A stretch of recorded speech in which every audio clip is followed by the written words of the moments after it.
In today's world, starting your own business has never been easier. With the internet, you can set up your own business quickly and easily at almost no cost to you. With so many social media platforms at your disposal, which you can use to market your offerings, building a brand no longer requires a physical storefront.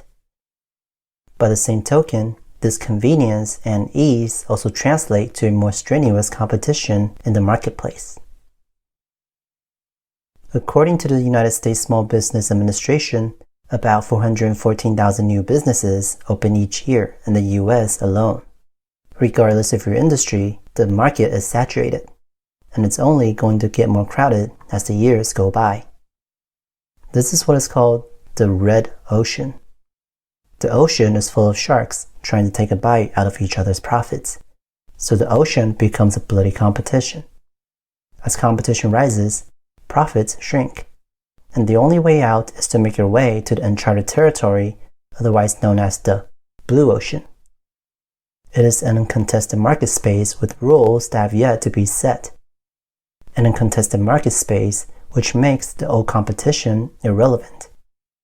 In other words, the red oceans represent all the industries that are in existence today, and the blue oceans symbolize all the new industries that have yet to be discovered. Of course, it will take extra effort to break from the red ocean into the blue ocean. But when succeeded, it will be well worth it, as you will emerge as the industry leader in the new market space, with no one to compete with. In the red ocean, the methods a business uses to differentiate itself from its competitors are pretty straightforward. You can either make your product bigger, cheaper, faster, better, or just slightly different in color. At the end of the day, you're still trying to compete with your competitors through these small adjustments. In the blue ocean, however, your goal is to beat the competition by stop trying to beat the competition. Instead of following the conventional red ocean strategy, the blue ocean strategy follows a different path called value innovation. This strategy is what defines a blue ocean. Instead of keeping your eyes on your competition, your goal is to make your competition irrelevant by creating a leap forward in value for your customers and your business. Not just a tiny step, but a leap forward in value, both for your customers and your business. Now, the key word here is not just value, it's not just innovation either. It's value innovation. You will need both of these components to work. Here's why. Value without innovation will take you straight back into the red ocean. Imagine there are two identical apples. One is priced at $1, and the other costs $2. The only difference here is simply the price. Now, what if they're both priced at $1, but one apple is bigger than the other? Then the only difference here is the size. These differences are still within the red ocean territory because it doesn't really make any one of them particularly remarkable. The changes here are enough to improve the value of the product, but it's not enough to make you stand out in the marketplace. Innovation alone is also not enough to push you into the blue ocean territory. Imagine you somehow found a way to grow blue apples that also tasted like blueberries. Wow, now that's something new. And it looks really cool too. But producing these blue apples is a painstaking process, so you're selling them at $20 each. Obviously, this is way above what a normal person would pay for an apple. So what you essentially have here is you have a niche market. You're probably not going to attract a lot of buyers. You got the innovation part correctly, but the price is beyond what people are willing to pay for. Value innovation, the characteristic that defines a blue ocean, dictates that somehow you're able to find a way to mass produce these blue apples and selling them at $3, which creates a leap in value for your buyers while making a profit. Right?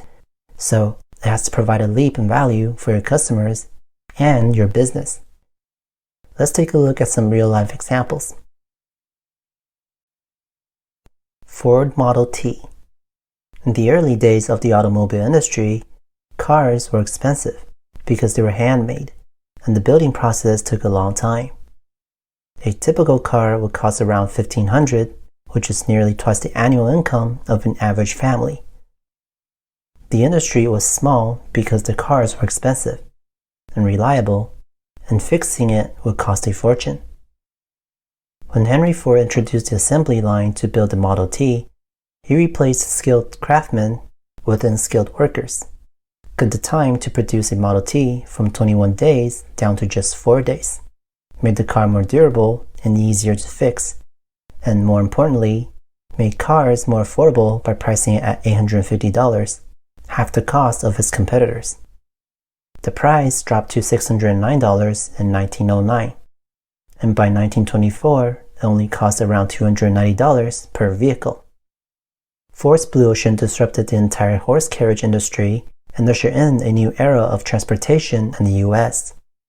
The low price of the car and the ease of transportation provided a leap in value for the consumers. J'essaie de coût. Outdoor advertising, such as billboard and transportation advertising, were unpopular mediums for advertisers because people only had a few seconds to read them while in transit. J'essaie de coût transformed this negative perception toward outdoor advertisements through a concept called street furniture in 1964. J'essaie de coût realized that many places, such as the bus stops where people had to wait, were lacking benches.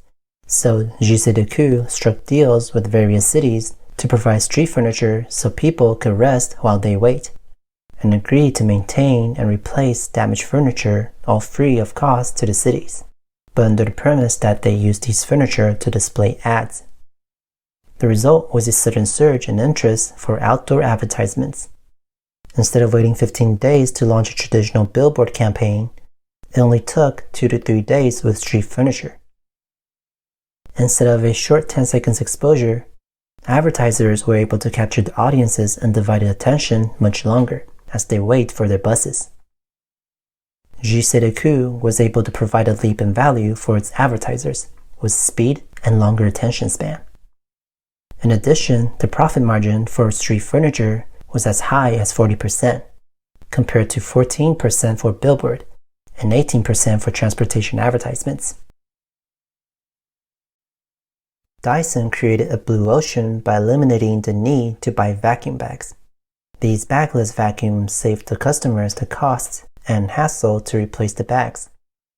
At the same time, Dyson was able to price its vacuums 3 times higher than the rest of the industry. Canon created its own blue ocean by shifting the industry's main focus of selling copy machines to corporate buyers to selling smaller versions of the copy machines to the general consumers. CNN established a blue ocean by launching the world's first real-time 24-hour cable news network on June 1st, 1980. Of course, nothing lasts forever. There will always be imitators or copycats, turning the once peaceful blue ocean into a bloody mess of competition. That's why it's so crucial for a business to be constantly innovating. Apple Incorporated is the paragon of a company that's constantly seeking the next blue ocean. Apple did not invent the personal computer, but it did bring the cost of the PC down to an affordable price with Apple II by introducing an all-in-one solution that included the keyboard, monitor, power supply, and various software from games to business applications. When the PC market became saturated, Apple moved into the music industry with the introduction of iPod and the iTunes Store in 2001. As competitors caught on with the digital music industry, Apple moved toward a new ocean with the iPhone in 2007. The smartphones at the time were slow and clunky, but the iPhone transformed the industry by completely removing the physical keyboard, making it slim and light.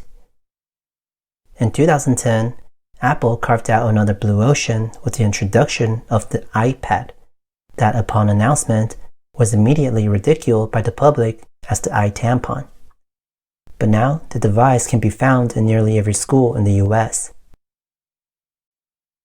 In business, you have 3 choices: You can either be the pioneer, the one who opens up the blue ocean, the migrator, those who want to escape the competition by sailing toward the established blue ocean, or the settler, those who arrive too late only to find that everybody has already sailed off to another blue ocean. Now, a blue ocean strategy doesn't mean it has inherently less risk than a red ocean strategy. There are still risks involved. There's a reason why most companies are reluctant to leave their red ocean. They don't want to wander outside of the territory only to find a puddle. That will be a lot of wasted time and money. But staying inside the red ocean is equally risky, if not more so. The inevitable price war ultimately means that your profit margin will grow less and less. Remember how when you were little, you were taught to behave the same way as everybody else was? To form a straight line before you enter the classroom? Or to follow the established rules? Because to do otherwise will lead to failure and humiliation. In business, all of that are out of the window. You need to be that kid who jumped onto the table in the middle of the class to scream at the teacher. You need to be that little rascal who was willing to break all the rules and walk out of the class like a boss, even though he knew he would get whipped by his dad later. As a business owner, your job is not to blend in, because once you blend in, your business becomes boring, and boring leads to failure. You need to find a way to stand out from the crowd. So, do you want to be the pioneer, migrator, or the settler in your industry? If you want to be the leader in your field, what kind of blue ocean can you create to make you stand out among your competitors? Let us know in the comments below, and I will see you in the next video. Bye. Oh, by the way, if you are in the restaurant industry and you simply don't have the time to strategize and formulate a blue ocean strategy, don't worry. Divinii is an upcoming restaurant marketing / social media platform that will help you to not only generate more new customers, but to also help you build and maintain a stronger bond with your loyal customers. There are multifaceted loyalty features that are sadly missing in most of the business apps we see in the market today. So please check back in a few weeks as we continue to work tirelessly on Divinii 2.0. Okay, that's all for now. I'll see you soon.